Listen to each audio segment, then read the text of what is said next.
অবশেষে প্রকাশ্যে দেখা গেল ইরানের সর্বোচ্চ নেতা মোস্তফা খামেনিকে।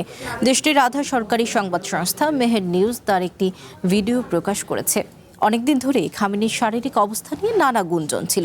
মোস্তফার সাথে যোগাযোগ করা কঠিন এমন মন্তব্যও করেন ইরানের প্রেসিডেন্ট। এরপরই সামাজিক মাধ্যমে ছড়িয়ে পড়া এই ভিডিও বেশ চাঞ্চল্য সৃষ্টি করেছে।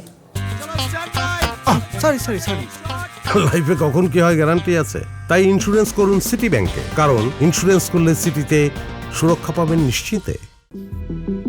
ইরানের নতুন সর্বোচ্চ নেতা আয়াতুল্লাহ মোস্তফা খামেনির অবস্থান এবং শারীরিক অবস্থা নিয়ে আন্তর্জাতিক অঙ্গনে ধোঁয়াশার মধ্যেই এবার তার ভিডিও প্রকাশ করল দেশটির গণমাধ্যম। দেখা যায় মোস্তফা খামেনিকে কয়েকজন ঘিরে রেখেছেন এবং তিনি তাদের সাথে বেশ উৎফুল্লতার সাথে কথা বলছেন। তবে তা কবেকার ভিডিও তা নিশ্চিত বোঝা যায়নি। এমনকি ভিডিওটি কখন বা কোথায় ধারণ করা হয়েছে মেহেরের প্রতিবেদনে তা নির্দিষ্ট করে বলা হয়নি, আর তাকে ঘিরে রাখা মানুষগুলোর পরিচয়ও প্রকাশ করা হয়নি।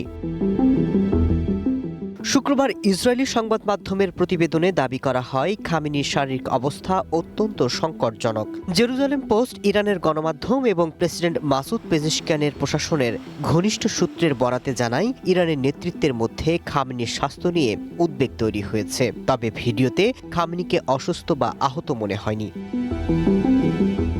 গত 28 ফেব্রুয়ারি আমেরিকা এবং ইসরায়েলের যৌথ সামরিক হামলায় ইরানের সর্বোচ্চ নেতা আয়াতুল্লাহ আলী খামেনি নিহত হন। এর কয়েকদিন পরই মোস্তফা খামেনি দেশটির সর্বোচ্চ নেতার দায়িত্ব পান। তবে তার পর থেকে তাকে কোনো প্রকাশ্যে অনুষ্ঠানে দেখা যায়নি। তিনি কেবল লিখিত বিবৃতির মাধ্যমে যোগাযোগ করেছেন। এমন অবস্থায় এই ভিডিও তেহরান জুড়ে বেশ চাঞ্চল্য সৃষ্টি করেছে। Masud Rana, one international desk.